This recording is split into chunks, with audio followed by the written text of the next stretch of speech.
And we're live. Has your Twittering improved now that you have more characters to tweet?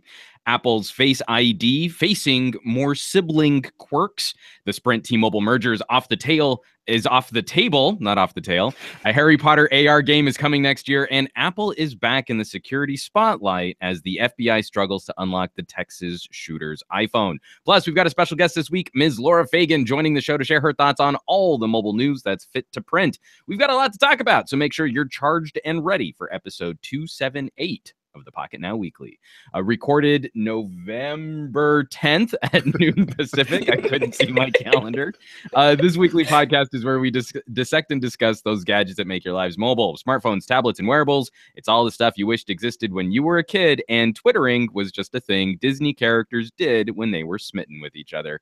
I'm Juan Carlos Bagnell, senior editor at Pocketnow.com, joined as always by plucky podcast producer Mr. Jules Wong out on the East Coast. How's it going, buddy boy?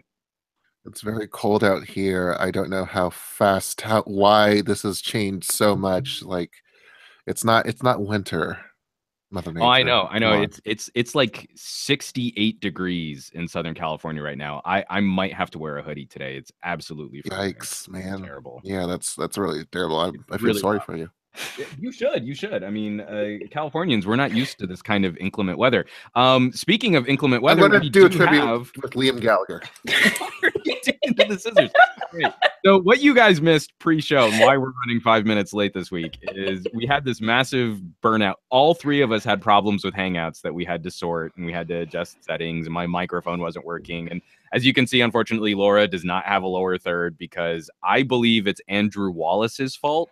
Absolutely. At Produce on Twitter, I think, has infected her with a virus that prevents her from having a lower third on Google Hangouts. But for whatever reason, after we were done sorting all these problems, we all started talking about our various collections of pocket knives and handy toolkits and stuff. Because that is pertinent to our brand, you know?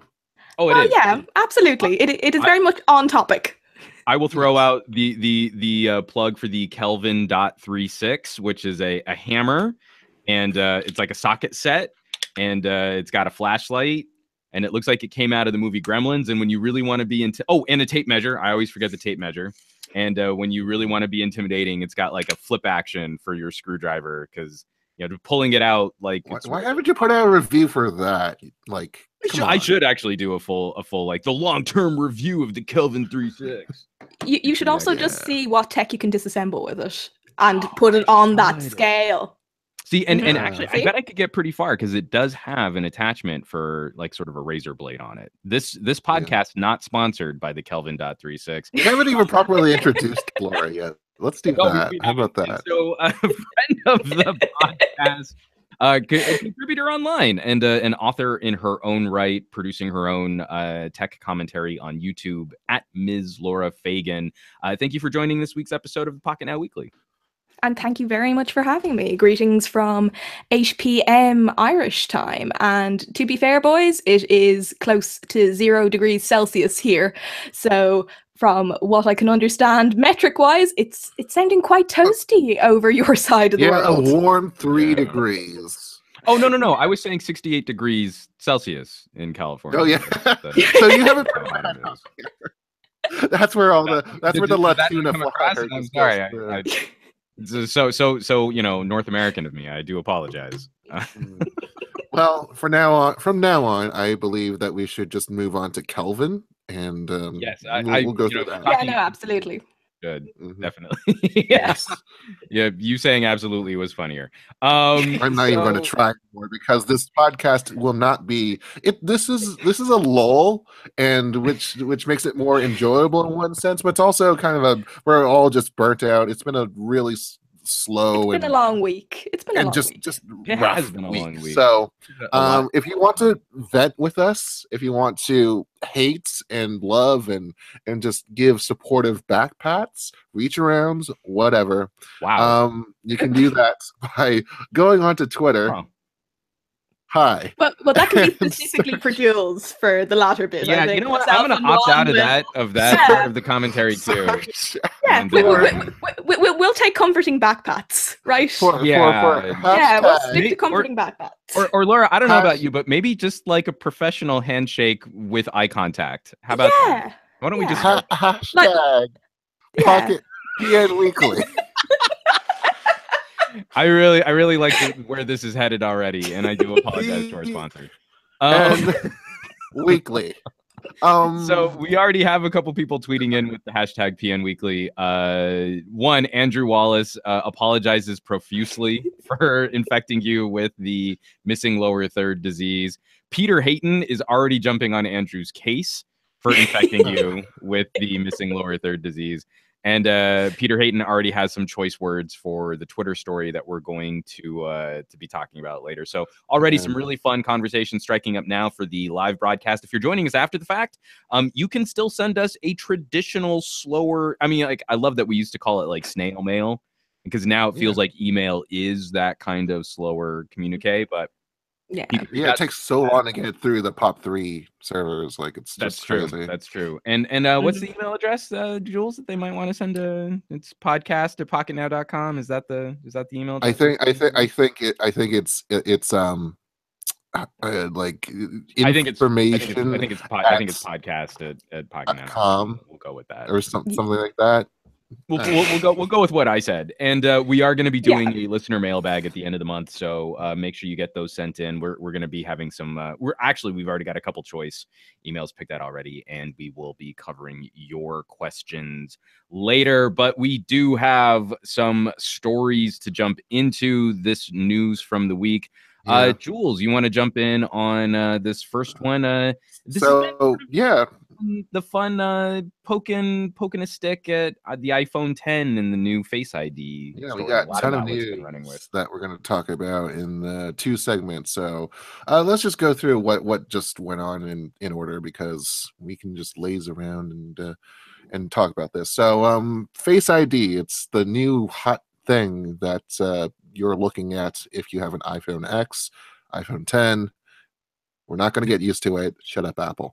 Anyways, if you're looking into it and you have a brother or a sibling or someone, a sister or some other person that looks kind of familiar to you, share some sort of genetic code base with you. It's not even like likely. a evil twin. You don't have to have that. It's you at some point, if you use the same phone for a while, then Face ID will actually recognize both faces, and to some point. Now it's temporary data apparently, and I really wish that we had the video going on here, because we have a couple of videos from the Kanov brothers, and also I believe or some Savant. That's right, the Savant brothers, who have been able to show this off in terms of you have to be able to have like both people have had to have unlocked usage for a good while before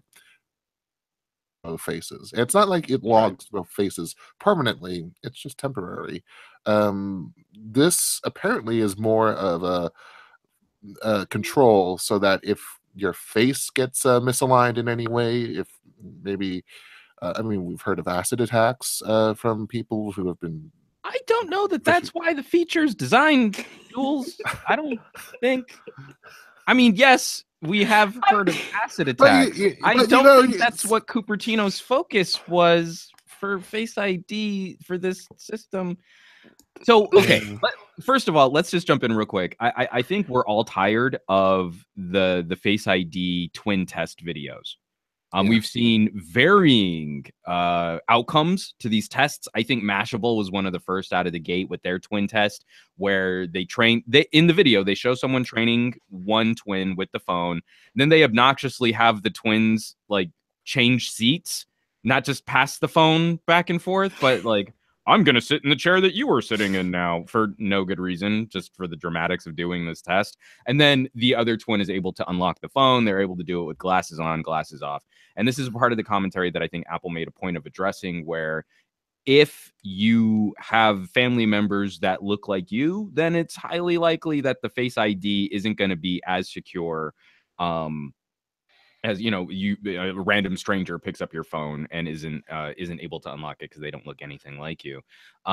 First of all, I think we can all say we're tired of people trying to do this twin test and seeing different outcomes. And obviously, how you conducted the test is very important. But when we're starting to see some of these other, like what the Kanov brothers are doing, because they're not twins, they're just closely related.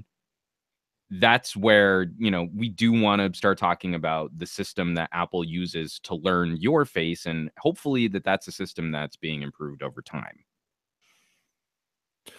Yeah, and I mean, Face ID is still relatively new, and even though that this is arguably the most advanced implementation of a dot matrix projection, we know that the Galaxy phones also do that nowadays, but to a lesser extent, lesser complication.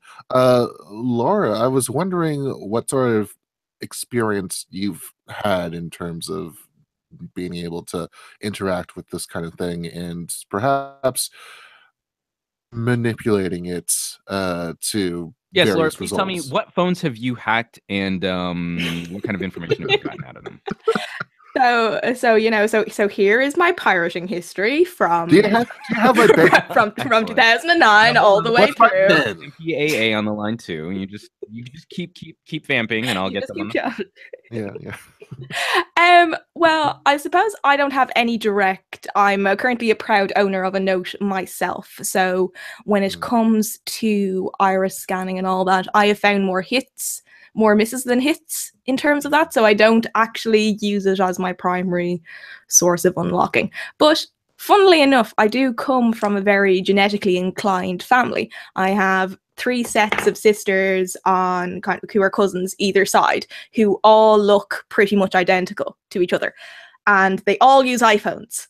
So they have actually been kind of contacting me, being like, "So what about this whole Face ID thing? Is like blah blah blah gonna manage to get into my phone?" And that's actually been a legit concern, because they're the kind of people who swap clothes and don't kind of tell each other.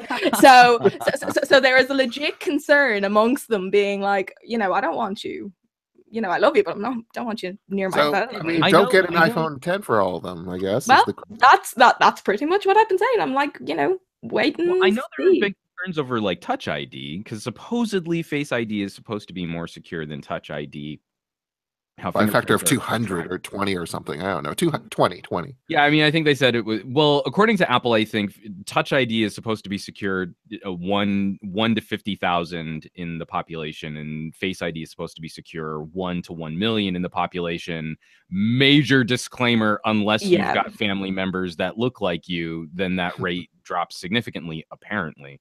But I think that there is something interesting about biometric security using fingers as opposed to using your face, where conceivably, I mean, in your situation there, Laura, I mean, like, siblings could try and get into each other's phones because what face your sibling used to train the phone.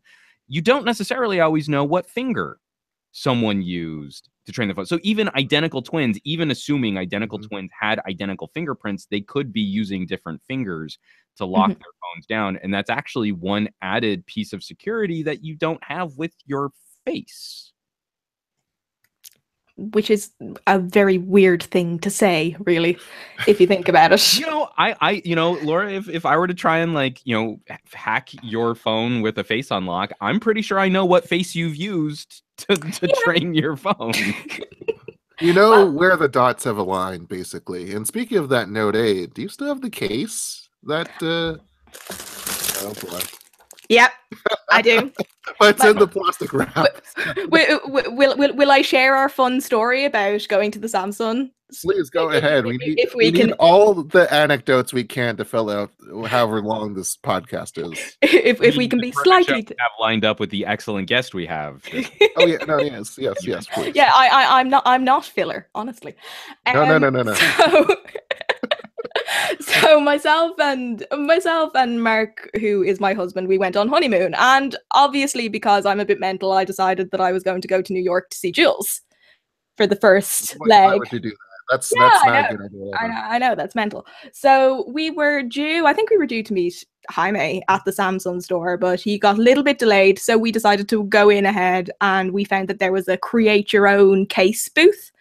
And there was no kind of entry point for any sort of credit card details or anything like that. So we just, between myself, Mark, and Jules, we drew the most random crap on this case, thinking that it would come to nothing, that I'd just get an email to be like, okay, here's the cost of the case.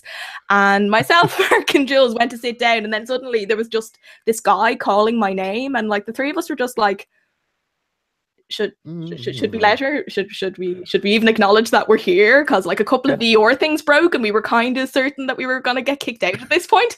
So, and then he just appears with the case, and we're like, oh, if we knew, we would have actually probably done something nicer to commemorate the moment. Awesome. Thanks. Oh, this is a great case. Okay. And one part of the signature got clipped by the camera port because it wasn't really designed well. Unacceptable. I mean, see, and this is why you can't even use Samsung phones anymore. The camera at least they had nice grapefruit juice at the cafe.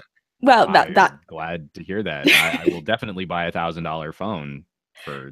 Yeah, based off of that $4 purchase in New York. Absolutely. How you base all of your purchasing decisions from here on out. I think we've exhausted the comedic potential of Face ID. I'm just going to put it out there as the general disclaimer from here on out. We're done with Face ID test videos. If you're trying to shoot one now, just scrap it and move on to some other more relevant talking point. And I think the tech community will appreciate that better. We do actually want to switch to Samsung for our next story. This one is very exciting for me because it's my favorite Samsung of the year. And it's finally... I include these kinds of stories just to appease Juan and just... Yes! He's such this is literally just the me story. And it's because the Galaxy S8 Active will no longer be an AT&T exclusive. The only Galaxy of the year come to Verizon. Oh, I'm fine with that. The only Galaxy of the year to not have curved glass on the front, the only Galaxy of the year to not have curved glass on the back or any glass on the back, and the Galaxy with the largest battery of the year is now officially coming to T-Mobile and Sprint. And I think that is a baller move. It's about time the active lineup showed on other carriers other than AT&T.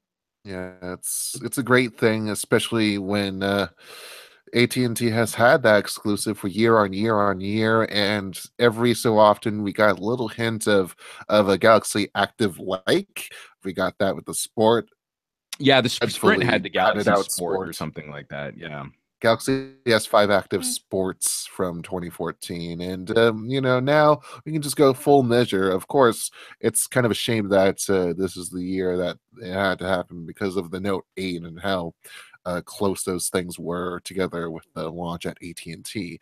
So now it's Samsung's great. whole first half of the year strategy was pushed back in an obnoxious way. Because like the Note feels like it was still fairly on the timetable. I mean, just leading right up to IFA. But I wonder if maybe part of the reason AT&T wasn't making as much noise about this phone is because they only had a limited exclusivity on it. Possibly. That's interesting. Could be the other way around. I'm not sure. Could be. Well, one of the things that I think, I know this doesn't really carry on from the carrier conversation, but it is something that I've always been curious about, and I'm willing to be corrected on this. But like the active lines for the, I'm sure you will. Like that wasn't that was a rhetorical question. Ron. It was a rhetorical question. Sorry, any opportunity to tell someone they're wrong on the internet. I'm. And you are there. You are right there for it. Right there. Say my name in front of a mirror 3 times and like, you're wrong. I got benchmarks. So the active line has not made a steady appearance within Europe, and that completely baffles me. Like, I don't understand that in even in the slightest dearth of freaking active durable phones in Europe, hasn't there? Yeah, I mean, the only ones that I kind of see that you would even get imported are like branded ones from people who make like construction equipment. Oh, you mean like those Caterpillar cat and phones or yeah. something like that? Yeah, Yeah. and so that doesn't make sense to me. I mean, a good anecdote, and he's going to kill me for saying this, but my one of my best friends moved across to England to do construction as a surveyor, and he's really into his tech. So I would be, as the good best friend, I would give him like dual SIM phones and stuff that you can't regularly find here, and he has broken every single one of them while on the job or out on a run. So something like an active would suit somebody like Corey absolutely down to the ground for somebody who just religiously smashes and you would have been destroys. safe if you did not just mention Corey's name there, and you'd be okay. But Yeah, Corey, we're calling you out in your phone breaking ways. Yeah, I know. Corey. I literally, it was his birthday, and I got him a 2016 J2. You're such a horrible friend, Corey. I know. What's wrong with the J2? No, Corey. I'm talking about Corey. Oh, I was gonna say, like, I'm like, that's a decent phone. Like, what's wrong with you, Jules? I'd be super You're upset. Like, I'd be super upset if I went to the trouble of getting someone like I don't know, like an Honor 6, and they smashed it. I mean, like, come on, that's a good piece of tech. I'm ashamed for him for his treatment I of a understand birthday now. gift. I was just continuing the mock outrage of get a case, dude, and a screen protector. No, man, and maybe a D-brand or slick wraps or whatever the heck. Can't use the phone. Can't use the phone. We're not sponsored. It's not. Can't do it. I mean, they just need to make the phones better. Just make them better, and I could use them. I'm just thinking there is a market of Corys out there. Oh, Jesus, it's gonna kill me. I mean, because I agree. When the first active came out, part of this conversation, they still kind of fixate on like dude bro, manly man, construction job site kind of stuff. I think it was with the Galaxy S5 active. I think is the one where they switched from the metal back to the polycarb back. To the refined Band-Aid. No, that one didn't have a Band-Aid. It still had the camo print with the grippy texture on the back. It looked like armor, not like that.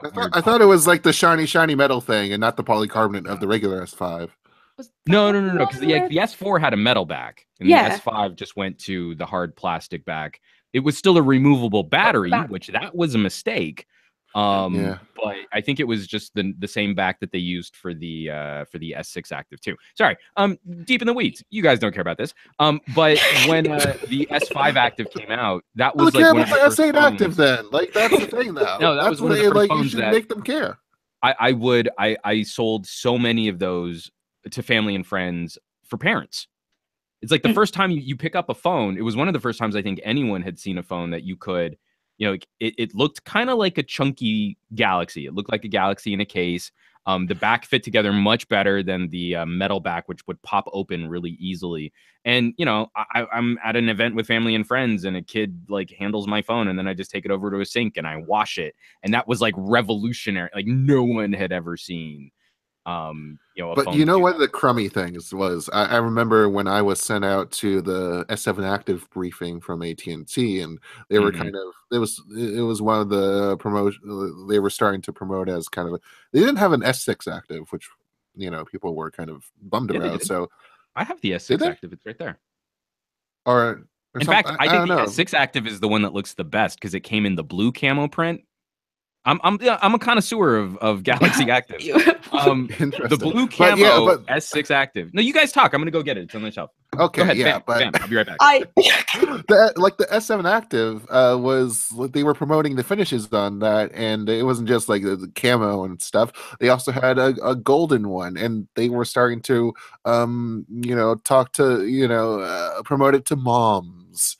And who are in their with their prams and strollers and whatnot. Well, I mean, it on a serious note, while Juan goes to collect his camo collection, bringing it down. Yeah, well, I think we just roll with the punches of what we got. But go ahead before Juan destroys you. Yeah. But in all seriousness, kid Kid-proof tech is a real thing. Like, and it's a real problem. So Yeah, the I would Active still have one major issue. I mean, Galaxy S8 Active is my favorite Galaxy of the year. Still have one major problem where I would recommend people throw a screen protector on them. And that's kind of tricky to find because of the way that they always do the hardware buttons and the front face. And oh wait, no, I don't think the S8 Active has the front buttons. No, that's all software now. But still, because those phones aren't as common, there are fewer options for front screen protection. But you genuinely feel like you don't need to leave the house with a case because the whole back of this is just reinforced and durable plastic. It was one of the things that came up during, I don't know, Laura, have you had a chance to check out a Pixel? Have they made it to your neck of the woods yet? No. So it's we one won't. Of the things... We don't get any sort of carriers who generally have it. So it is an online thing only. So it is a case of talking amongst people to see it in the wild. Yeah. I mean, you do get the Razer phone, so we do, which was no bigger surprise to anybody except me that it actually happened to come to my network as well. So I was very pleased about it. Yeah, that's a pretty good coup for you guys. I'm hopefully going to be getting to play with one next week, so I'm looking forward to that. But the point for bringing up the Pixel is the Pixel, I think, does this wonderful job of demonstrating that a plasticky feeling phone can still feel like a premium device, but they arrived at that with this really easy to chip paint, kind of like LG G5 style. And at this point, like I keep handling, durable phones, rugged phones are always made out of this sort of grippy, textured, armor-plated plastic. I've gone back to my Lumias, my old Nokia devices, and all of these things. Like I would love to see a flagship manufacturer again come out with something other than glass on a premium device. Maybe it doesn't need to be plastic. I don't know that ceramic really fixes this problem. We're going to be talking about a phone that uses Kevlar for the back plate later in this review. There are so many other opportunities we have to come up with something that's lifestyle durable. I finally got to handle an iPhone 10, and I did not like the hand feel of that gadget on something that requires hand moving gestures on a slippery glass backplate at $1,000. Didn't feel like a wise investment to me when I know I'm going to have to cover that thing in a case anyway. And it was kind of shameful with the whole, it's the most reinforced glass ever. And people were still like, the people had to do the spiteful drop test just to say, it's still glass. It's not even the glass. It's, we're making aluminum, even aircraft grade aluminum, whatever claims they're trying to make for that. The iPhone 8 Plus slid out of my pocket from a height of less than 2 feet and landed softly into mud with concrete underneath it. And it was enough to dent the frame and crack the glass on the iPhone. So this wasn't even a drop from waist height. I finally got it replaced. We finally got the Apple Care all taken care of and got it swapped out. That's a whole other story that maybe I'll just write an editorial on. That doesn't inspire a lot of confidence on an $850 phone when a similar drop with one of my Galaxy Actives would have been like you wouldn't even have blinked. Yeah. Like it would have been a complete non-issue. And it's that kind of stuff. Like I love what we're doing in terms of design. I would love to see any other manufacturer addressing lifestyle durability seriously and with the consumer focus in mind. Indeed. And it's while we're talking about multiple materials and pixels and what that's next story. Damn it, I thought we were going to segue into like something proper, but instead we're going to talk about the Galaxy. No, just slam on the brakes. And this is as good a segue as it's going to get. And that's about as good a segue as we can expect right now. Actually, you know what? Well, let me throw this one right out to you while we're sort of explaining this next story. Laura, you're using the Note 8 now. Obviously, the microphones are completely right. Like you can't make phone calls or record video with audio or anything. I mean that much is obviously true. So that's probably obviously the problem you're facing. No, this is a story. I don't feel like that was a rescue as much as that was a put down of what I just did.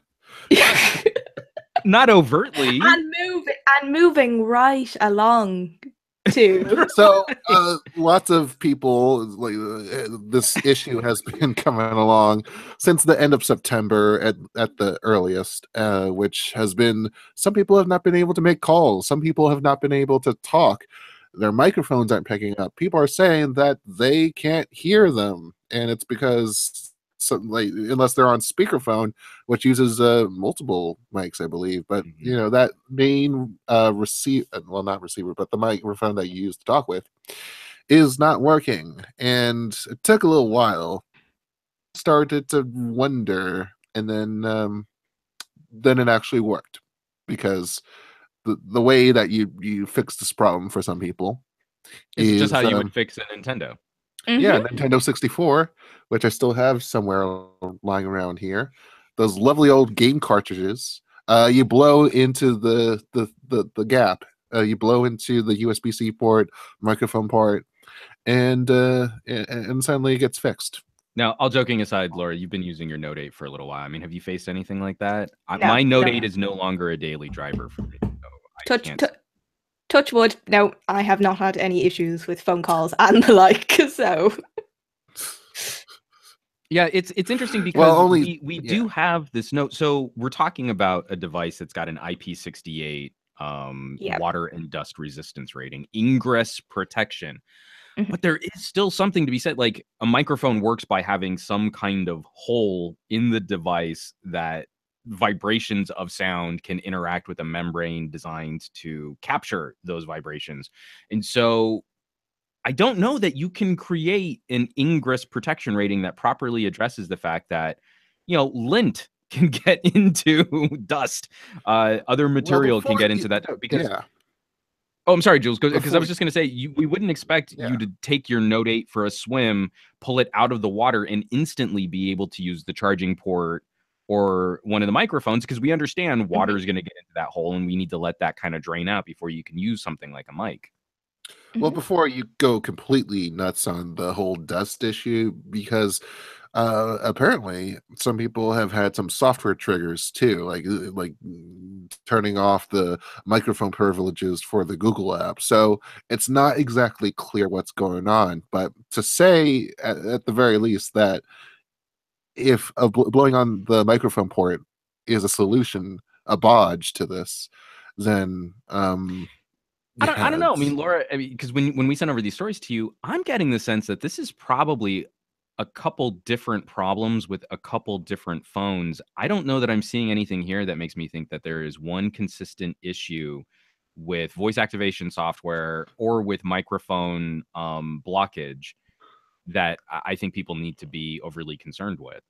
No, and I'd agree. I mean, there is just too many reasons why something like this would happen, that you'd need to kind of have a solid process of elimination before you could really identify if there is something else going on with it. I mean, you could just be, you could just have a tissue in your pocket along with your phone, and a little bit of lint gets into it, and then you're suddenly wondering, oh, why isn't my mic working? And I'm going, obviously, so I mean, I think people do have to be a little bit savvy. Now, if the solution works, the solution works, and that's not to be sort of sniffed at. No, absolutely not.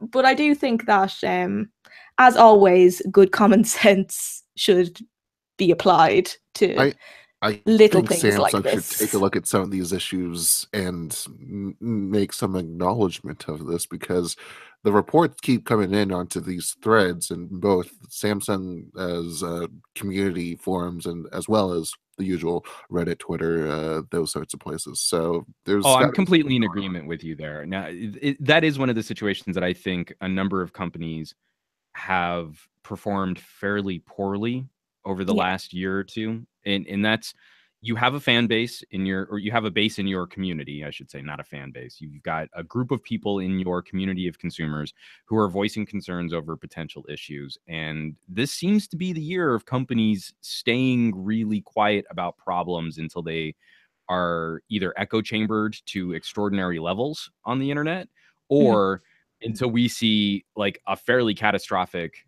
disaster rate of things falling apart in a particular community.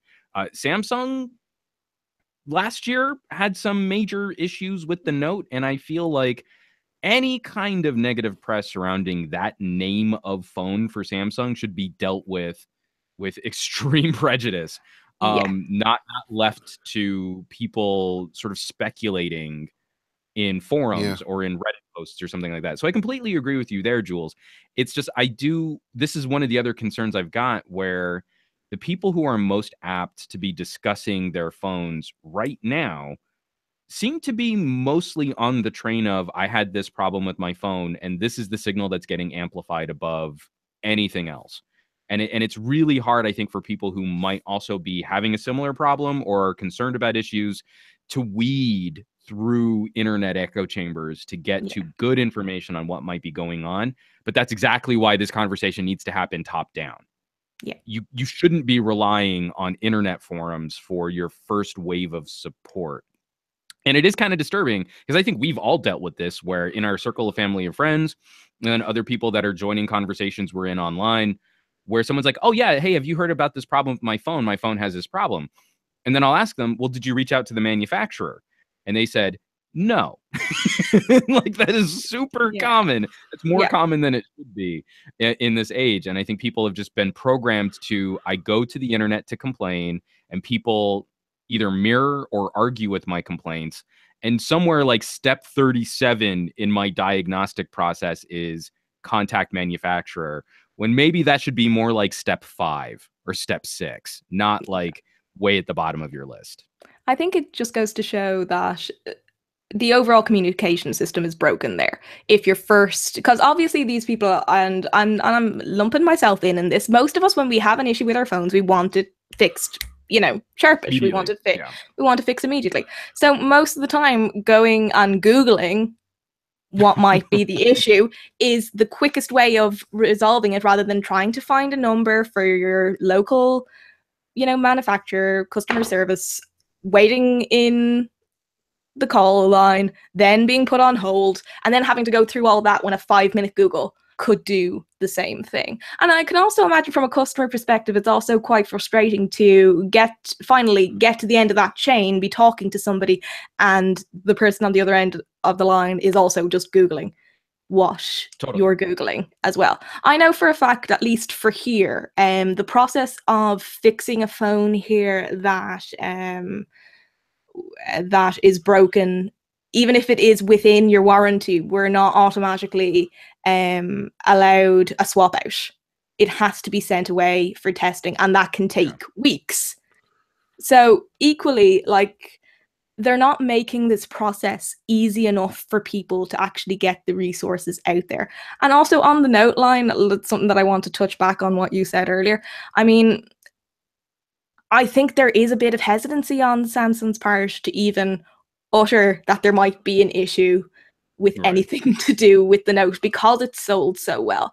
Because even they had aviation authorities being like, if anything even looked like a Note 7, you were, you and your luggage were fecked off. Strong-armed off that plane. Yeah. Especially United.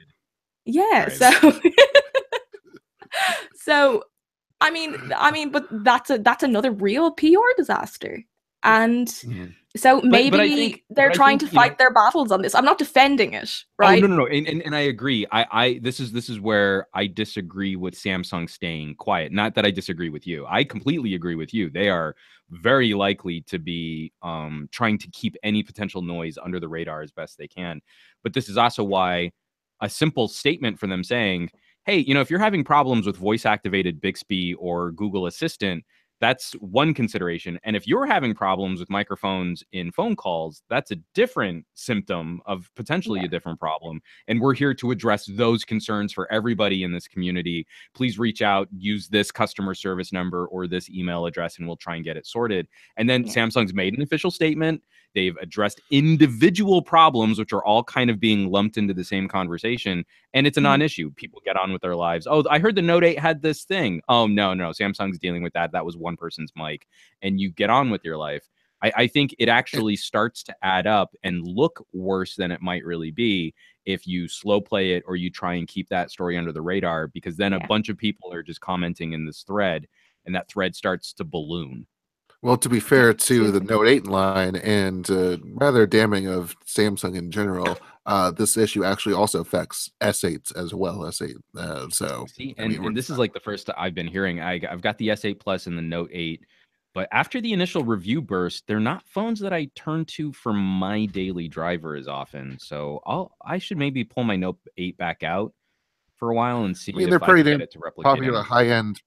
Yeah, from the world's top phone manufacturer. Like, honestly, it's kind of a shame that we have to be talking about this, Well, but and the and Laura, back to main your point function. too, when we're talking about the resources for customers to get support, this is part of what should be rolled into the price point on, Yeah, absolutely. a device this expensive. I mean, if we can't expect the company to have avenues for consumer outreach easily accessible, then what's really the benefit of owning this phone over? It's hilarious that I'm going to say premium mid-range or mid-ranger in the $500 to $600 price range. Okay. Like if that's now the middle of the market, Yeah. $500, you can buy a Yeah. heck of a lot of phone for $500 and Yep. get pretty much the same support.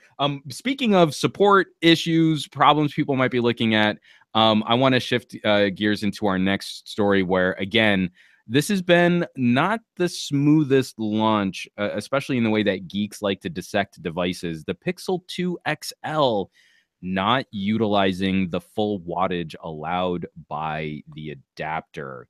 There's a quick charging technology on the Pixel 2 XL. It doesn't seem like the phone is really pulling everything that it could. No official word from Google as to what's going on, but yeah, I wonder, is this maybe a conservative Yeah, response to temperatures, or if this is a feature and not a bug, so the part of way that this people is are talking. USB power delivery, which Google has been really advocating as part of adhering to USB-C spec for Android. So there's that part of the story, and even with USB power delivery, we're supposed to get anywhere from 5 to 100 watts, just from that. And in this case, 18 watts. Google says was the most optimal, and that we shouldn't, even with a 27 watt or whatever higher wattage charger, we would only get at most 18 watts. But to not even deliver on that on the build advertised rate is kind of a shame. I keep using the word shame in this podcast. I don't know why. In any case, the whole like the person who was researching this, I believe, was Nathan K. He doesn't say what his last name is, but he took a really very detailed approach into looking at this and found that there were only two power stages, where one was a constant voltage and one was a constant current. And he compared it to other phones which had more of those stages, excuse me, and it would be more time efficient. I mean, when we're talking about 15% to full, this was a 2.5 hour cycle, which is not good. No. And now there I is mean, that temperature the thing factor is, to it's it. not terrible, but it's not No, great. it's not great. There is that temperature factor to it, and you guys talked about this before. But when we're back with the 6P, with the Snapdragon 810 and Yeah. Quick Charge 3.0, I think that was a pretty runaway kind of a deal. And it turns out that we're looking at pretty healthy temperatures, nothing above 33 degrees Celsius in any case for the Yeah. Pixel 2 XL. So there's that weight between shit like efficiency in terms of time and power exerted, and longevity for the battery, because at some Totally. point that start coming down a bit. So Well, and it's heat kills electronics. It's one of those things Yeah. where for a lot of phones that charge fast, I wouldn't mind a slow or trickle charge setting. But at least when you're doing that, you want to be clear with the consumer that if we're going to do this, like maybe if it's set for overnight, hey, this is a feature. It's going to charge a little slowly during the overnight, so that it saves on battery. No, I it agree. saves on your battery life. And that's again, I mean, it's one of the biggest problems that I think a lot of manufacturers face is conveyance and describing to consumers just WTF is actually happening inside your super powerful pocketable computer. I wonder if part of this isn't the fact that we're utilizing the actual USB spec and not Qualcomm's variant of a fast charging solution. I'm not sure if, because Google has to be, is taking authority. It's like, hey, this is made by Google. I would hope that they deactivated the quick charge or have not included the quick charge. Well, I think what this story shows is evidence that it's using a Qualcomm chipset, but it's not using Qualcomm's system for power delivery. I don't know. But it's still USB powered. I mean, it's still like that, the basic spec of things. And if that has a control over itself, then I'm not. What we're doing here, all that matters is that if it's not putting out 18 watts, this is the BS situation. Well, but that's what I mean is how we're measuring this, and we're saying is if it's not utilizing the maximum wattage of this system, then what we could be looking at is USB-C power delivery getting in to say we're measuring the consistency of the power delivery, we're measuring the heat of the gadget, and they have different thresholds and ratings and qualities for those metrics than what Qualcomm might use for their quick charge spec. And I think that might be one of the differences, because I don't know I honestly am not aware of what other phones are currently using PD over QC3. Yeah. That's one thing. But at the end of the day, this is a consumer matter where, if you're charging for however long, when you're billing, half an hour, this much power, it's makes sense. No, I understand the concerns, and I'm still saying I'll chalk this up to a bummer that this phone doesn't seem to charge as quickly as some of the competition might. But again, if we have reasons, we should be able to discuss what those reasons are, and especially looking at this data. I mean, the block itself is efficient. It just looks like power delivery might be more conservative in what it allows the device to actually harness, especially when it's on, and elements like radios and CPU are actively being used too. That's all I'm saying is it looks like that could be the reason for. And what's even worse, if you take it on for a drive, if you use it for GPS purposes, and you have to keep the screen on. Oh yeah, to 6 watts, which is barely enough to keep it above the 0 points in terms of charging activity. True. I'm glad we had this conversation. Yeah. No, it's just one of those things. Like I'm having a hard time. This is all kind of coming back to the tone of what we've been talking about in technology this entire year. I'm having a hard time on this one, trying to gauge like if I should even be upset by this. We've gone through screen burn-in issues with the OLED supplied by LG.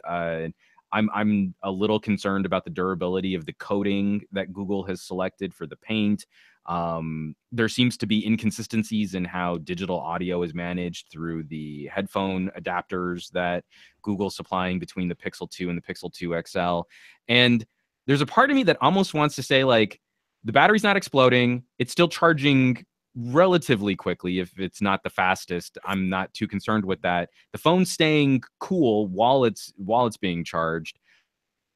I'll call this one a mulligan. All that matters to me is that if I need a quick charge to get me through the rest of the day, from like 6 a.m. to 2 a.m. for some reason, just 10 minutes on the charger, that better not run down to 0 by the time I'm done. Oh yeah. So I mean, and again, like It's so funny. I can't remember who I was talking about this with a couple days ago, but we were just like reminiscing and how scary the situation was on my BlackBerry Priv, where while it was charging, so like Android tries to do that thing, you're on your home Wi-Fi, you're charging your phone. That should be the safest time to run updates or to update your apps.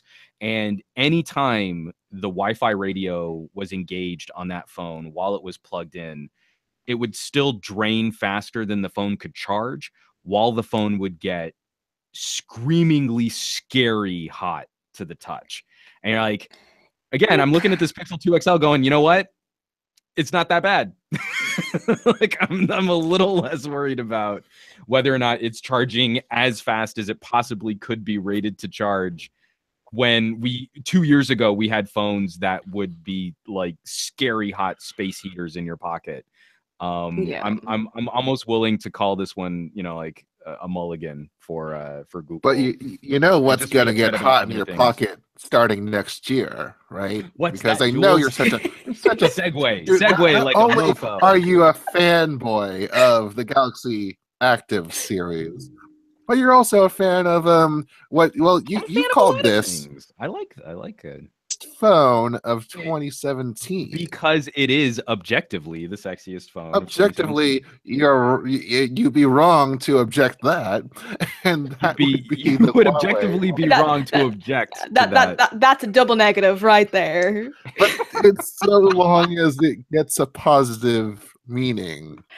Yeah, I think anyway. in terms of pure design, this is the phone that I think has approached closest for me those symmetrical design accents that I really like to see manufacturers pay attention to. The Huawei Mate 10 Pro. The Huawei Mate 10 Pro, I'll hold it up again, and it's plastic in its bumper case. Again, a glass back phone, but they supply a bumper case in the packaging because glass is not a very lifestyle durable material to make a consumer electronic portable device out of. No, I got a lot of hate on that. I literally called it in the title and people were fighting me on it. And they're like, oh, I think you meant iPhone 10. And you're like, well, the iPhone 10 is a good looking phone. I hate the camera placement. I hate the vertical stripe on the camera placement right at the upper edge of that, where it's really easy for a fingertip to kind of walk in on your shot. And any phone with a unibrow instantly loses. Automatically loses the debate on most attractive gadget of the year. I don't care how into Adventure Time or Batman you are, those little ears on the sides of the screen, you lose.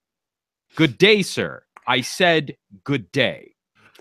So anyways, it's going to be on AT&T apparently. We have firmware from Funky Huawei and XDA that talks about this. We're not sure if the Mate 10, the regular Mate 10 is going to be brought about to the US, but we do have firmware dumps with services from AT&T on this, and in all likelihood, we'll see it announced at CES 2018.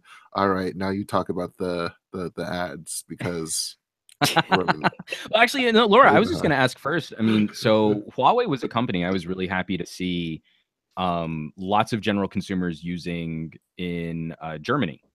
When I went out for IFA, that the Huawei brand, like I was in 2 or 3 cabs where drivers were using them as their their navigation phones devices.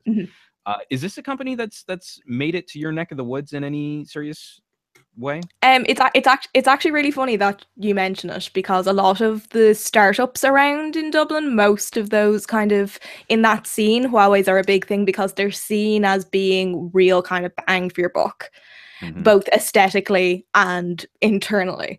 And it's funny because when a couple of my tech friends around the scene knew that I was coming on today, they were immediately like, are you going to be talking about the Mate? Are you going to be talking about the Mate? So it's really interesting to see the shift in dynamic from like the main players to this tier. So it's certainly gaining, and they're just kind of knocking them out. So it's very funny to see, like, you know, the P series and also the Mate series, and these kind of what we would have previously referred to as kind of spurious brands, kind of unknown brands, just slowly taking up more and more shelf space so it's really interesting to see. And That's I, for cool. one, am glad. Like, I'm glad that there's, you know, variety, and it's not just kind of ZTE had its chance this year with AT&T. By the way, we had a couple of we had a scoop with Andrew Wallace last week about the Axon M or Axon 8. I was wondering if you wanted to brag a little bit also about your. Yeah, like, because ZTE won't reply to any of my messages, but apparently they're all into like talking to you. So yeah, I'm obviously just special. Obviously just special. It's obviously like it's the fact that, oh, she's Irish. Like it's obviously that. It's your accent. I think that's what it is. Yeah, that's obviously it. But yeah, I was talking to them through Twitter, and they did confirm that the Axon M will be coming to Europe and over in the next kind of course of the next while, which is really exciting for me, because I personally kind of fell in love with that handset when I saw it. So that would like when the stuff that I kind of dreamed of when I was kind of growing up, like that was it. That I could do, like that I could have that kind of functionality, because it reminds me partly of my childhood, of like, you know, the old kind of Nintendo DSIs. Yeah, it has that kind of profile. I see that. I can see that. And there's just there's 9-year-old Laura inside of me who's just very excited about the prospects. Well, then so ZTE, if you're watching, like, feel free to just let's continue the conversation. I was wondering if you were having dreams of the Kyocera Echo back when. No, don't do that. Do I still have? No, I put my Echo away. It's sincere because, you know, it I did fire it up. It does work, but nothing really works with it anymore. But I won't argue with little childhood Laura in your heart. So yeah. I will be happy that you will eventually get the Axon M.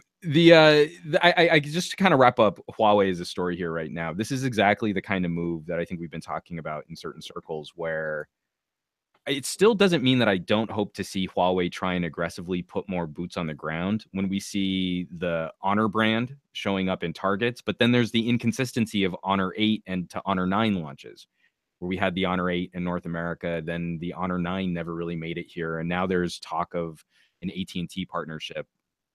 I still call that progress, but I would like to see them work just a bit more consistently on how they're communicating with potential customers.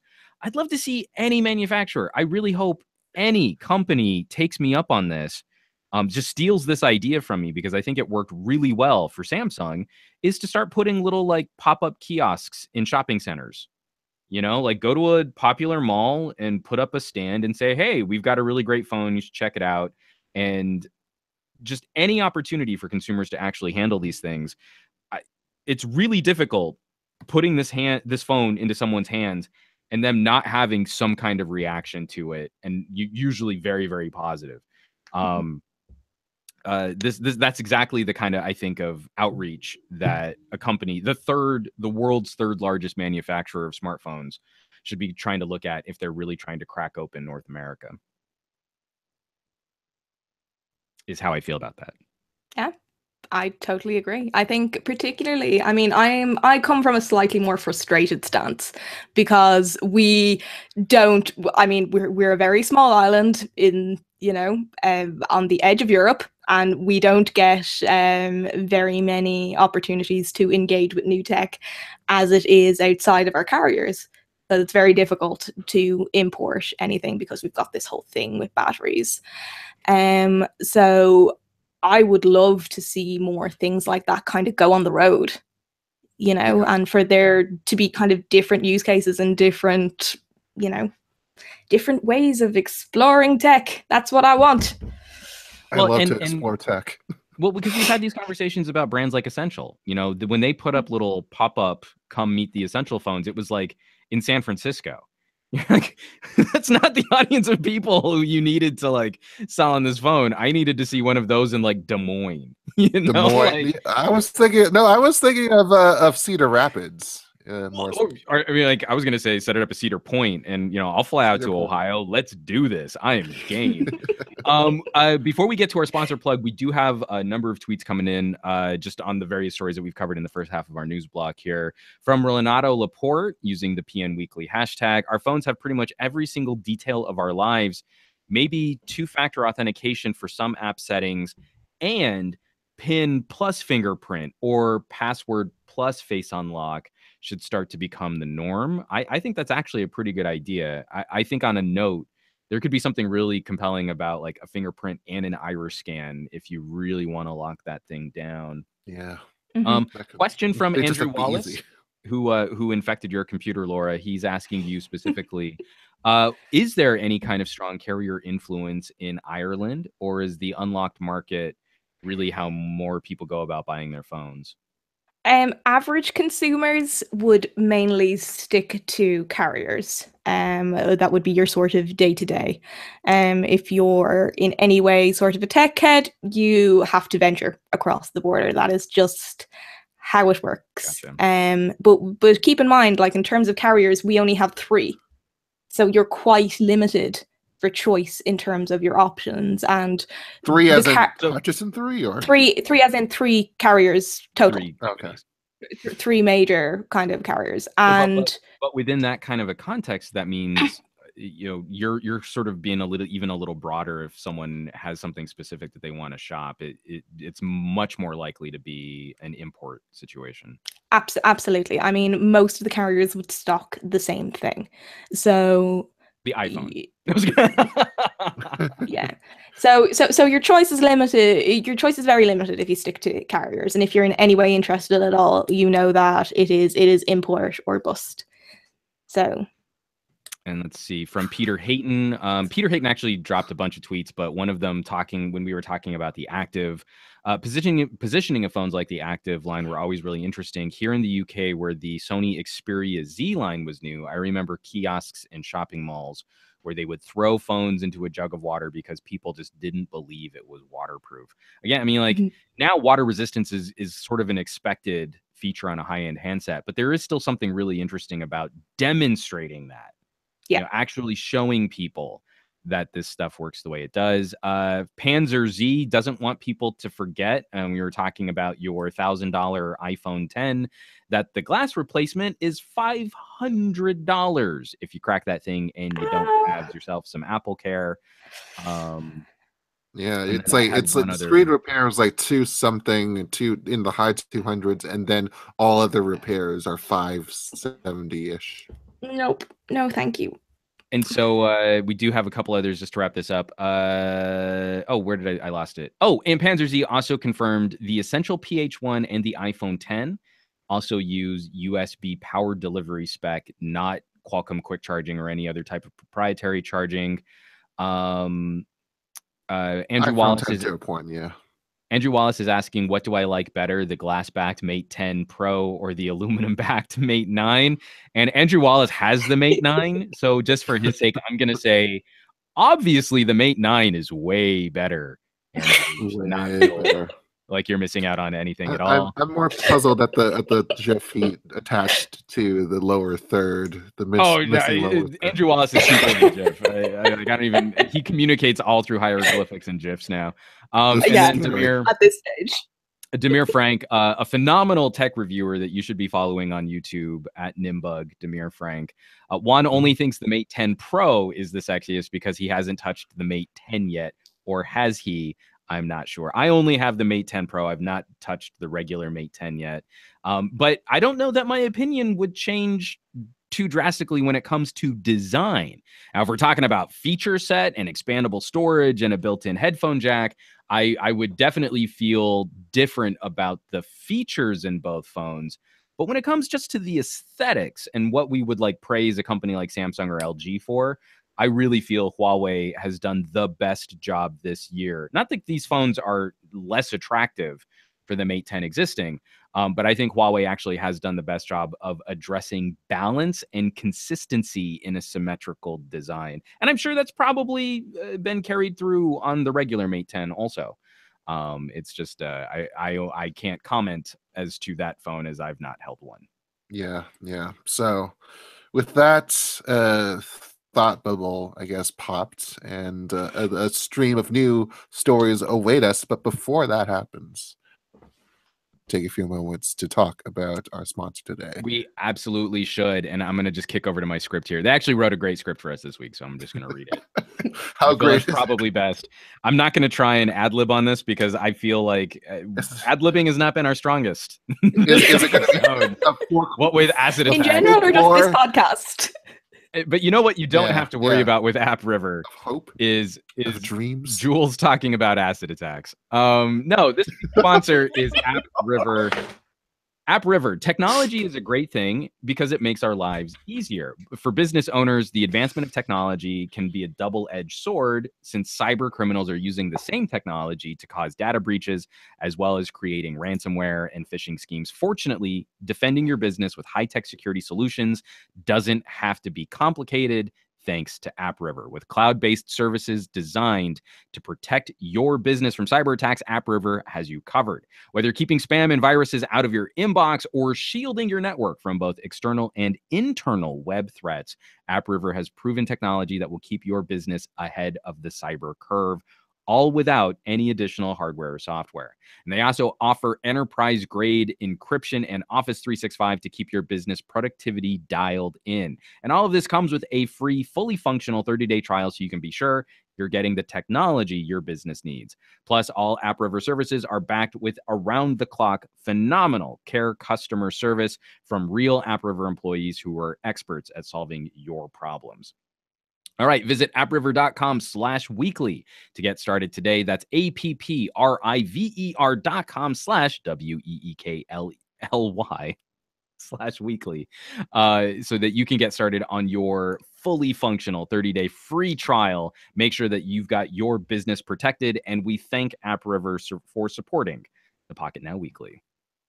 Indeed, we do. And I want to give, at this opportunity, a shout out to NPR reporter Danielle Kurtzleben, one of my favorite hip with it reporters out there, in commenting about the new Twitter character limit of 280. Yeah. Okay, team, 5-character Twitter. Let's do this starting now. And she had to correct herself because wait has more than 5 characters, guys. I take it back. She also went through a whole bunch of other Smash Mouth stuff, including, of course, the obligatory somebody once told me. Yeah, the world is gonna roll me. I hit the sharpest tool, but we would be talking about. It's okay. We are the backup squad. No, we are the backup squad. I can always back you up on some Smash Mouth. Yeah. True story. We're gonna get a quick summary of these stories and then choose a couple to really go in depth about because we are Jules. Go running through.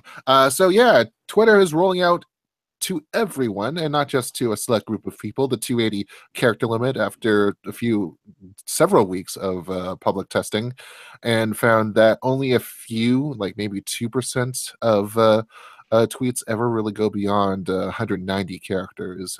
So I mean, there's some savior to that. There's some release or relief to that. As well. Niantic Labs is working on a Harry Potter game, this being made official by Warner Brothers and Niantic. No real details about Harry Potter Wizards Unite have been released just yet, but it'll be on the ilk of Pokemon Go Ingress, where it's a real-world roving AR game of some sort.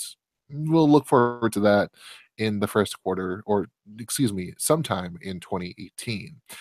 3 years on from CES 2015, because 2018 has not happened yet, and we're still talking about the Sagus V Squared, the phone that apparently the Snapdragon 800 won't die. We got some documents from the FCC that we looked at, and they were promising. They've been updating the promises every so often and have been going on Twitter rants about this and that and what's been happening. And apparently we're still dealing with these nice 2015 or even 2014 specs, because what we saw inside was a Snapdragon 800 when the original phone was supposed to have an 801. So, I mean, make of it what you will, but that's always a little quirk that we like to keep checking in on every so often. One of the reasons why I included this story in here is because of HTC, and that is going to be one of the new colors in Korea for the Galaxy S8 and S8 Plus. It seems that these colors keep coming around in trends and little cycles, because we've been talking about blue, blue, blue for all the Galaxy phones as of recently. Deep sea, coral, whatever the heck you want to put an adjective to. So red being the new big unique color trend of 2017 is something that I would get behind.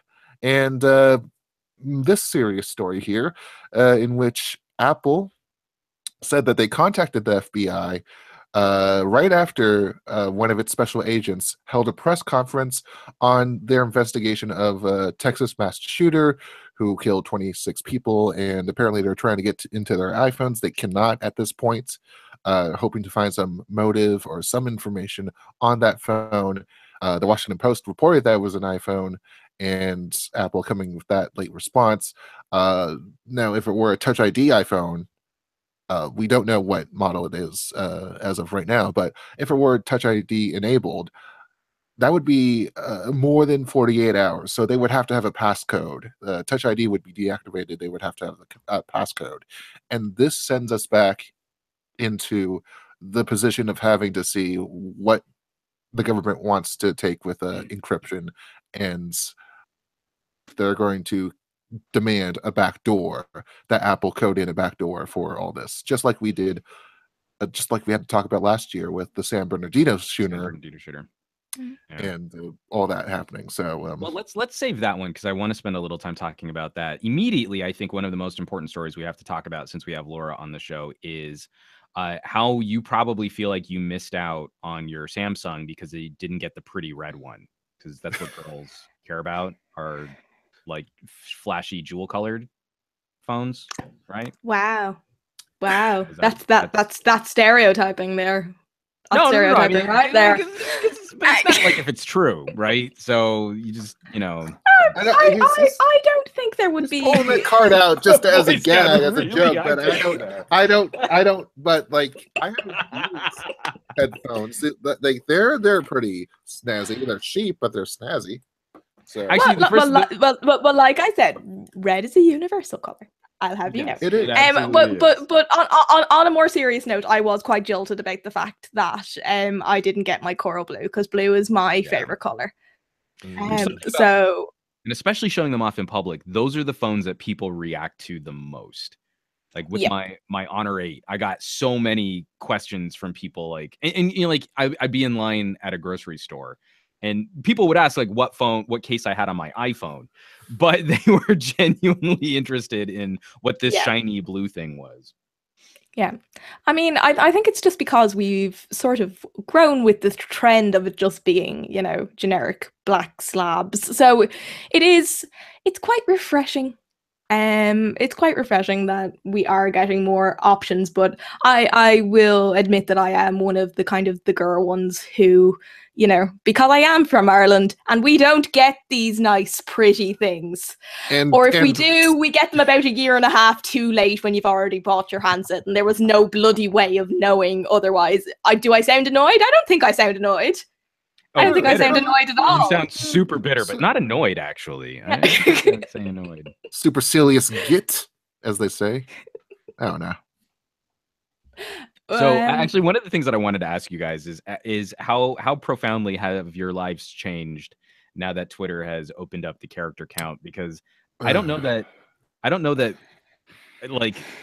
So I think I'm getting the same number of tweets. I'm literally getting tweets with just a ton more information in them when people are asking questions and are in conversations. I only have 2 tweets that I've personally made.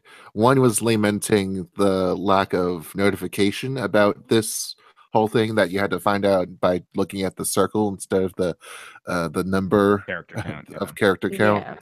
And also, a reminder that your misery on Twitter's je ne sais quoi is irrelevant to the company's interests, and that your complaints on 280 have no meaning. Wow. Well, Okay. there you go then. You have just been told. I guess Yeah. that's the final word on that. Uh-huh.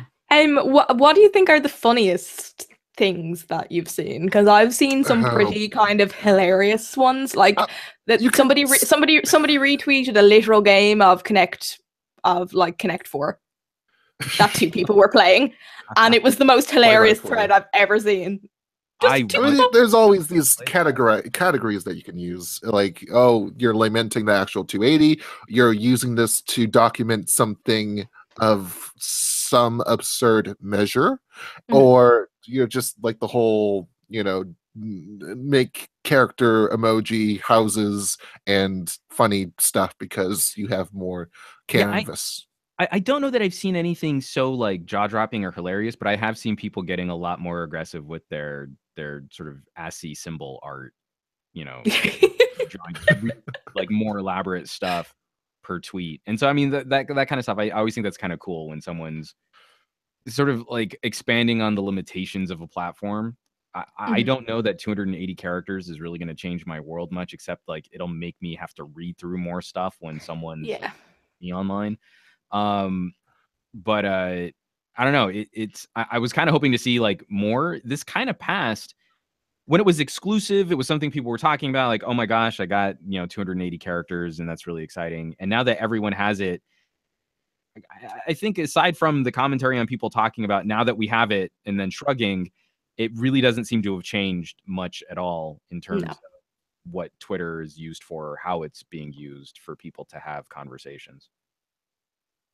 Yeah, no, I agree entirely. I don't think the content of my feed has changed at all as a result of it. It's just gotten a bit more lengthy. Yes. Well, not even that for me, because I see lots of just headlines and everything that's still under even 100 characters. So, oh yeah, there you go. And given that URLs take still 23 characters each, you can put in a few more links if you want to. Like, that's pretty much the most useful thing that you get out of that. Mm-hmm. I agree. So there's, I don't know, this Niantic story, Harry Potter AR game coming to the forefront. I just wanted a title. Like, none of these other stories I could like really pull a title out of. Yeah. And does it feel like it's kind of a non-story? Like, yeah, they're making noise that they got this property and then they don't actually have anything to share.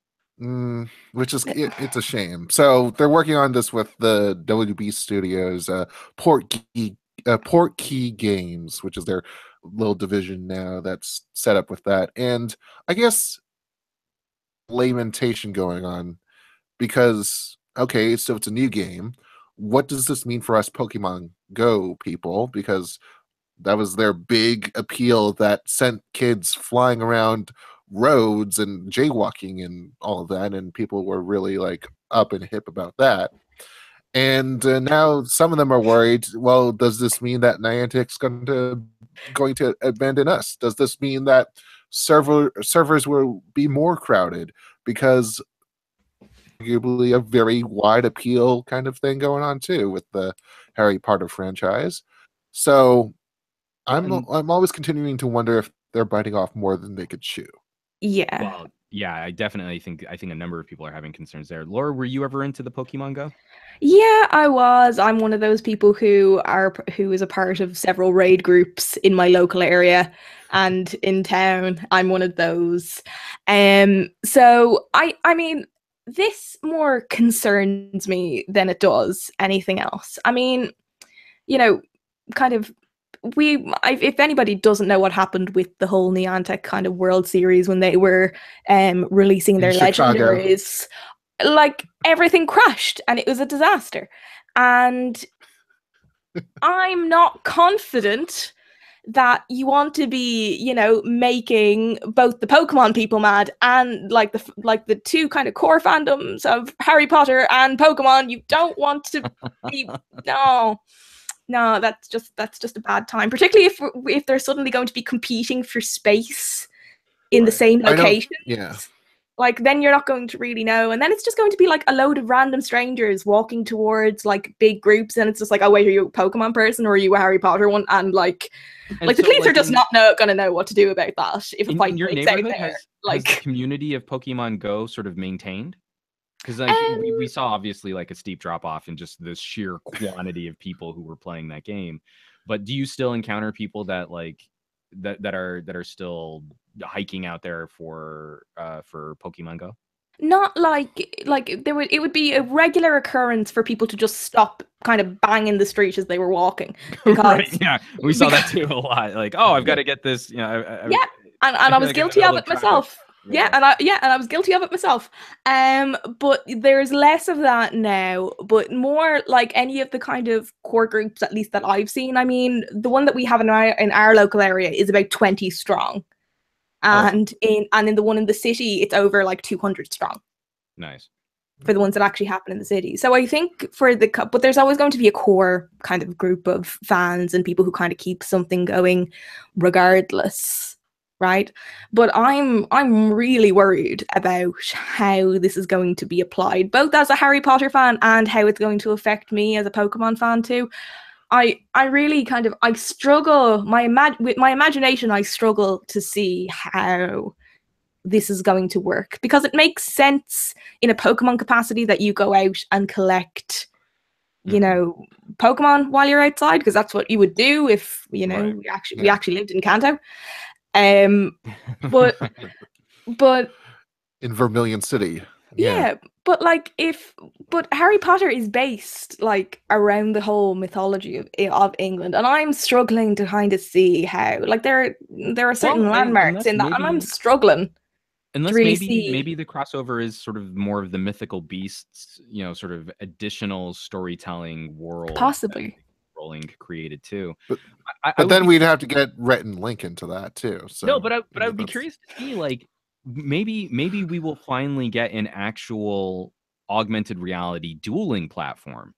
So instead of it being the real world hiking exploration, which Pokemon, I think, encourages that kind of real world, I think there could be something really compelling if Niantic could create a real world dueling system that is built on a real AR platform. It's going to be bolstered by the iPhone 8. Wasn't that brought about in an update 7. Pokemon Go? Well, I don't know that I'm not sure, because I'm not a player of Pokemon Go. I don't know if that ever did make officially. I know I've seen, like, there are a lot of features. Like, there once you see all the coverage of, you know, T-Mobile and Sprint offering up charging stations and Starbucks also, and then you get like free data for life if you play Pokemon Go. Like, once you turn into the whole unlimited data plan kind of thing, that sort of seems kind of silly.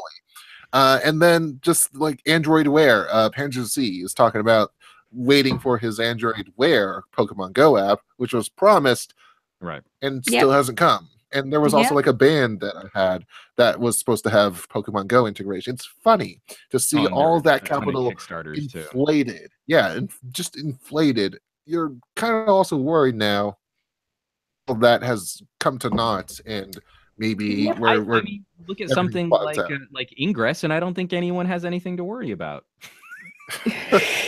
What's Ingress? Hey, Michael Fisher, what the hell is Ingress? No, but what the point I was trying to make is we've seen like a couple little tests of. I don't think we've seen it in an actual release yet. Someone please correct me if I'm wrong, but I think we've seen some tests of using AR Kit to augment Pokemon Go. I don't know that that's actually made it out yet, where your characters and your captured critters will actually interact with the world. No. In a meaningful way. And if it were to, I think it would also show up on Android first on a Samsung device or on a Pixel, because again, you would need support for AR Core.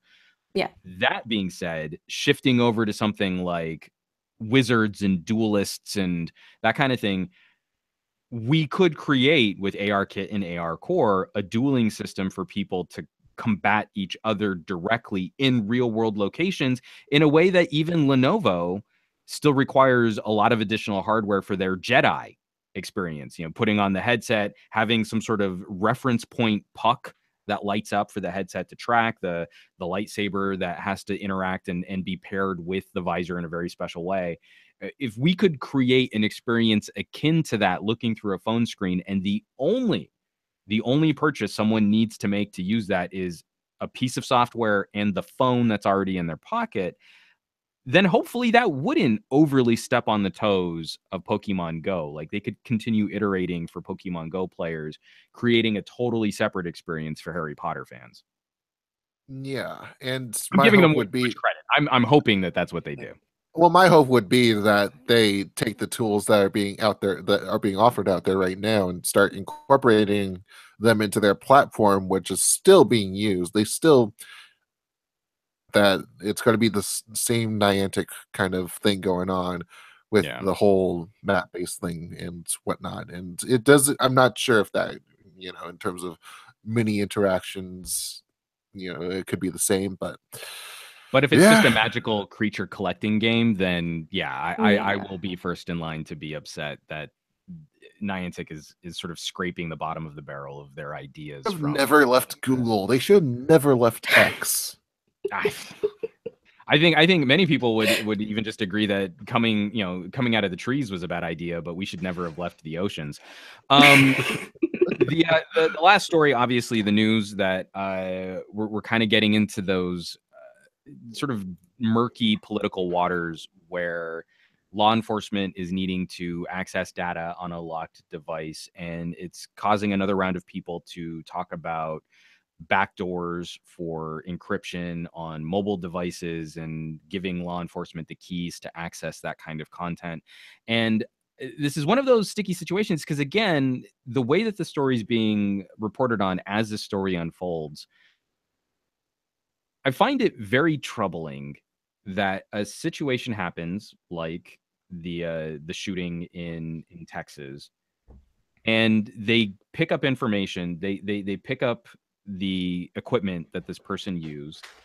If that device is an iPhone, that the first thing law enforcement didn't try to do was contact Apple or use one of the fingerprints of the slain assailant to try and unlock the phone before a period of time had passed where we are now into the passcode lock window on an iPhone.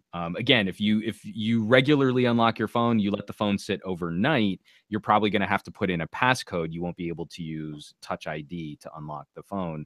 And this is one of those opportunities where law enforcement, if they really want information or they really want access to that information, they need to be doing a better job of contacting companies to try and support that situation.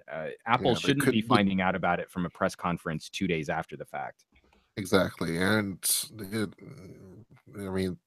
this arguably sets them up for another battle in the courts about this, just as we have with the San Bernardino case.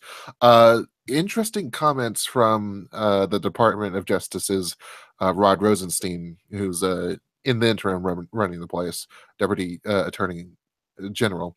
When you shoot dozens of innocent American citizens, we want law enforcement to investigate your communications and store data. There are things that we need to know. As a matter of fact, no reasonable person questions our right to access the phone. But the company that built it claims that it purposely designed the operating system so that in the phone even with an order from a federal judge. I don't know if it's my connection or yours, Jules, but I think you just went full like robot stutter. Yeah, you did a little bit. Okay, so I mean, getting what we could hear from that statement, again, there's the political posturing over what right to protect privacy do consumers have. Laura, in your neck of the woods, have there been any similar situations where there have been appeals to tech manufacturers or calls for companies to break the locks that they allow consumers to have on devices? Honestly, no. Or at least I can only really talk for Ireland, but not even regularly in the news do I hear of anything as unfortunate as what seems to be happening over in your neck of the woods. I mean, we like if we zoom out of the region and talk about the UK, which has been cracking down on messengers. They've been trying to talk about that in terms of terrorist communications and how the currents of of fighters trying to recruit people in the country going over to ISIS. They've been trying to crack down on Telegram, on WhatsApp, and have also been demanding a backdoor to their encryption guides. So it's something that I don't think just because of that kind of reprieve that we have, however happenstance it is, because we're talking about many shootings where many investigations need a phone. Could make the case that this is all just not fun and games, but a point is being made. I do think that. Go ahead, Laura. I do think that at least from a European perspective, it's a bit different. Right now, we don't have, or at least we are currently only in the process of getting certain. We're only currently dealing with those issues now about data and things like that. So I think we are. Well, yeah. So we're only kind of at the cusp of kind of really getting into those details in the first place. And I know that we are really pushing for kind of, at least within the tech community in Ireland, we're really beginning to start to push to, to have the proper legislation in place and to get our MPs and the people who represent us really in that mind frame, because we come from, a lot of our MPs would be quite older and wouldn't necessarily see the value of having this kind of foresight into situations like this. So the only kind of controversies that we would be hearing of would be the ones kind of overseas, where we're hearing of police departments in Scotland Yard or wherever looking to talk to the likes of WhatsApp or other groups like that. But we are still in the kind of the very sort of infancy of even beginning to work out what that means for us here. So although, I mean, I'm even just doing a search for Ireland encryption debate. I'm seeing a number of people that are actually trying to raise discussion around this, especially as it pertains to. I'm sorry, I'm reading this in real time. The Retention of Data Act of 2011, and how that is potentially in breach of current EU law. And it sounds like there are some rational points being made that this type of data retention and this type of accruing of consumer data is unconstitutional. Which, again, that you guys are actually getting to join this conversation, not in the context of a very hot-blooded and recent tragedy. I think more in just the relationship and how the EU is sort of operating throughout Europe right now as sort of a governing body, setting a tone for the conversation. At least seems, I don't know, it seems to me that your politicians, I think, are engaged in a slightly more rational debate on the merits of containing consumer information or citizen information. While obviously there are people on both sides of that debate, it seems to be a bit more informed as to the actual legal precedent, as opposed to making these. Like here in the United States, I find often that when someone is in favor of breaking encryption locks on consumer devices, that it's a very emotional plea that they're making, and sort of ignoring the context of we're building a backdoor into your device that law enforcement can get into. And often that's sort of bridged by the sentiment of, if you're not doing anything wrong, then you shouldn't have anything to hide. It seems like the conversation happening over there in Ireland right now is a little bit more nuanced. Yeah. And I think that just purely comes from the fact that it's just a very slightly different angle of the conversation that we're currently talking about. So it's literally it hasn't come up, and it probably should, because as kind of technology advances, these are unfortunately the realities of the world that we live in right now. So I mean, eventually someone's going to get if your information has not been compromised by a data breach of any sort.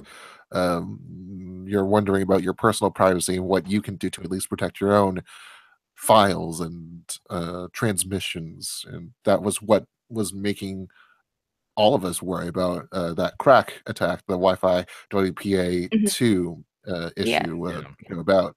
It's a shame that Android, which had the patch for it in its November 6 level patch, that is not going out to everyone. The Pixels and Nexuses are not going out, getting that this month.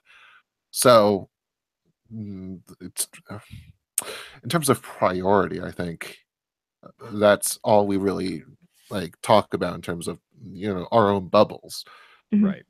Going back to some of the political part of it, because I know we don't want to truly get into it, but it seems like with our current political situation, with the legislature being made up mostly of Republicans, and even but well, it's like a 52-48 split in the Senate, and something so it seems like with this administration trying to push for more encryption, I mean, I think more encryption backdoors are something exploits. There's something shared between the two administrations, and I think this has more support in general from both sides of the aisle on this, which is kind of disconcerting. This is one of those things where I think it's pretty clear that I veer on the liberal side of most political discussions.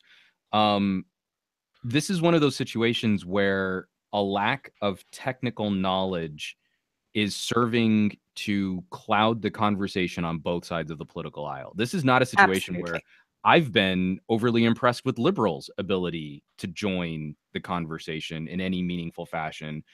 Even though Republicans are in power right now, I don't really feel like I need to blame them when we're also talking about law enforcement agencies, when we're talking about the FBI, the CIA, the NSA, and how they are accruing information on citizens and how they are trying to find inroads around consumer protections of their personal information. Not like I want to go and start throwing on my tinfoil hat, but I feel the biggest problem in this discussion is usually a lack of awareness as to what the realities of building a complex operating system structure, ecosystem of products, and then building in the security that we need to actually protect that thing. There was a Joe Rogan podcast months and months ago during the sort of the heat of the San Bernardino case, where he had a former CIA operative on his show to talk about. And it was hilarious because in the course of one podcast, he was saying, like, well, it should be really easy for Apple to create like a one-off system image that could defeat the security and allow people to get into the device. And then in like 20 minutes later into the conversation, he's like, oh, but like all manufacturers have issues with security problems and with data and corporate espionage and how people can get information out of an Apple or a Lenovo or a Samsung. And so you can't really keep anything safe. So if Apple were to create systems that could defeat their own security, they technically would also be in breach of the very contracts that makes the iPhone an acceptable system for government agencies to use as a product for interacting with government sanctioned information technology IT departments. So not only from the government perspective or from the consumer perspective, Apple needs to design locks that are extremely difficult to break if we're going to live in a data first and data centric community. And I feel consumers should have the same access to protecting their data that a government would also utilize for protecting sensitive information on these mobile devices. But which is more important in the moment right now, America first or data first? I think That's Well, but that's a false dichotomy. I mean, that's the dichotomy. It's the dichotomy that they want to, of the debate. That's exactly the problem. Is we're going to try and boil it down to a thumbs up, thumbs down, black or white issue, and that's not the case, because especially it's not. But out to Apple in a timely fashion, and if this were a Touch ID enabled phone, for example, if consumers had that information, or if law enforcement had given that information to Apple, we probably wouldn't even be having this conversation, because they would have just tried his fingerprints and the phone would have been unlocked. I'm looking at this as an authoritarian reach, because I would assume that the FBI knows what it's doing, and that, even under the, if you associate the Trump administration with all this, then you get a part-line vote from GOP members, even the conservative ones, that would be against a reach of authority like this one, which is disconcerting. Well, but this is also why I'm not one to overly place too much onus on whether or not someone has an R by their name or a D by their name, because this should be a conversation where both sides could find some agreement in personal liberties and freedoms, if you want to have the libertarian conversation versus some sort of social democrat or socialist conversation. The big problem is a lot of our lawmakers are just woefully ill-equipped to join a tech-savvy debate. That, to me, becomes the most egregious problem with these types of things, because we always sort of stop the conversation at this sort of heightened emotional level. Whether or not the FBI, quote, knows what they're doing when they wait 2 days and they don't get to the PIN code, I think the FBI is just as much a bureaucracy as any other function of government or law enforcement. And again, I'm not placing motive necessarily on that specifically. I don't feel qualified to comment on that specifically. Oh, no, but no. And the disappointing aspect of a little bit more tech savvy knowledge and information joining the discussion at the highest levels of government would do us really well right now, because we should be able to start having proactive conversations about consumer technology. But instead, we always seem to fall in this trap of having reactive conversations about law and technology after something terrible has happened, when we're sort of least equipped to join that conversation rationally. Yeah, and especially given the special circumstances that we're in.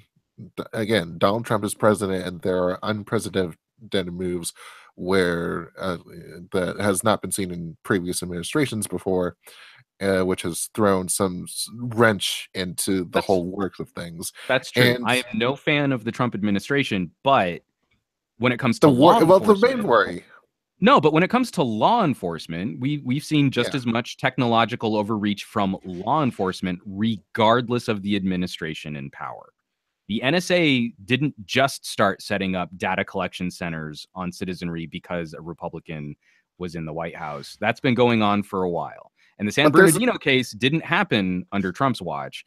We've been seeing this for a while, and this is a law enforcement issue, not a conservative or a Democrat issue. But the point is that there's been a vacuum of legislation, because he can't get any of his agenda through. That's true.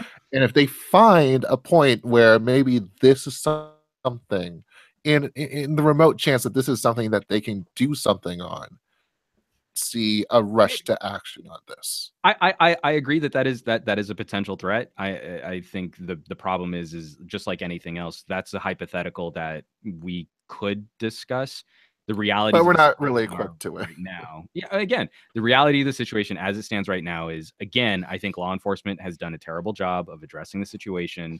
They didn't act in a timely fashion to get technical expertise to the table. And now they're reactively saying, oh, the phone's locked, we need Apple to break it, when this could have been circumvented from the beginning if, again, this were a Touch ID enabled phone. And we could be talking about a great working relationship between Apple and law enforcement, which is what we should have been discussing from the beginning, not, oh, no, now FBI is reacting to the situation days after the fact. Why doesn't Apple just break this lock this one time, from people who don't understand how encryption works? I'm gonna say we should probably table the rest of this for future discussion too, because we were already running really long, and I'm hungry and I want to go get lunch.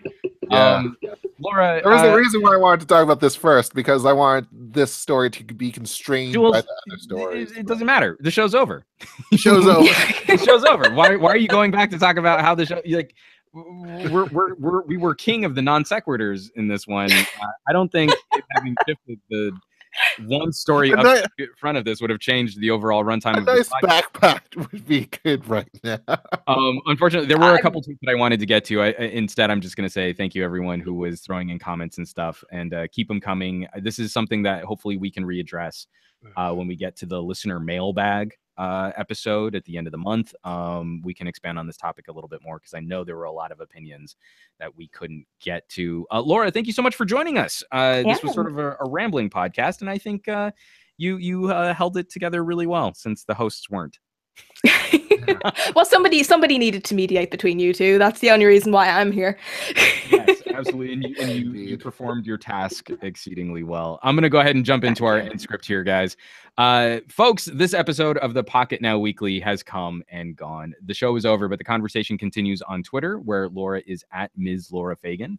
Jules is at Point Jules, and I'm humbly at Some Gadget Guy. Pocketnow is around the web on Twitter, Instagram, Facebook, Google+, YouTube, and our home site, pocketnow.com. For Spanish speakers, definitely check out es.pocketnow.com. Shows like this cannot exist without your support. Sharing the weekly with your friends who love mobile technology, and dropping reviews on iTunes, Stitcher, Google Play, and wherever podcast reviews can be left. And be on the lookout, as the Pocketnow Weekly will be coming to a number of new services, including the Spotify. So if you want to get your podcast fix, we are going to be in more markets, more locations. Once again, we're going to have kiosks everywhere. Oh, and like with all of those unsold Snapchat spectacles, you can also get your copy of the Pocketnow Weekly. Once again, we want to thank this week's sponsor, App River. Definitely use that promo link so you can sign up for your free month-long trial, protect your email. But ultimately, there would not be a show if it weren't for our listeners and subscribers who have kept us on the air since 2012. The Pocketnow Weekly will be back next week with all kinds of delicious technology goodness. So make sure you tune back in. You're a wizard, Harry.